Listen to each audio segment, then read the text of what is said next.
అనకాపల్లి జిల్లా కశింకోట మండలం బయ్యవరం గ్రామం వద్ద జాతీయ రహదారిపై జరిగిన హత్య ప్రస్తుతం 2 తెలుగు రాష్ట్రాల్లో సంచలనంగా మారింది.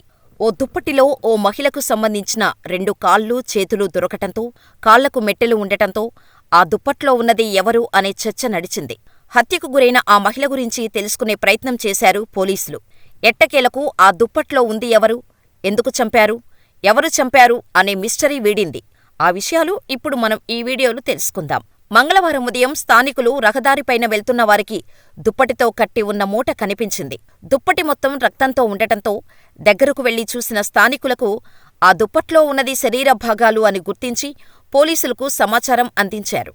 ఇలా స్థానికులు ఇచ్చిన సమాచారంతో ఘటనాస్థలికి చేరుకున్న పోలీసులు మూట విప్పి ఆ దృశ్యాన్ని చూసి షాకయ్యారు. సుమారు 30 ఏళ్ల వయసు, చేతికి గాజులు, కాలికి మెట్టెలు ఉండటంతో ఆమె వివాహిత అని తొలుత అంతా పొరబడ్డారు. అయితే అనకాపల్లి డైట్ దగ్గర మరికొన్ని శరీర భాగాలు పోలీసులకు లభించాయి. ఆ సంచిలో ముఖభాగం దొరకటం, శరీరంపై పుట్టుమచ్చలు, ఆభరణాల ఆధారంగా దీపుగా పోలీసులు కనుక్కున్నారు. విచారణలో ఆమె దీపు అనే ట్రాన్స్జెండర్గా తేలింది. దీంతో ఈ హత్య కేసు ఛేదించటానికి విజయనగరం జిల్లా ఎస్పీ వకుల్ జిందాల్ 8 ప్రత్యేక బృందాలను ఏర్పాటు చేశారు. అనకాపల్లి ఎస్పీ సెలవులో ఉండటంతో విజయనగరం ఎస్పీ వకుల్ జిందాల్ ఇన్ఛార్జిగా ఈ కేసులో వ్యవహరించారు. సంఘటనా స్థలాన్ని, ఆస్పత్రి మార్చురీలో భద్రపరిచిన శరీర భాగాలను కూడా ఆయన పరిశీలించి విచారణ చేస్తున్నారు. అసలు విషయానికి వస్తే ట్రాన్స్జెండర్గా మారిన దీపు మరొక హిజ్రా ఓ వ్యక్తితో కలిసి గదిలో అద్దెకు ఉంటున్నారు. అయితే ప్రియుడు దీపుని ఎందుకు చంపాడో తెలియాల్సి ఉంది.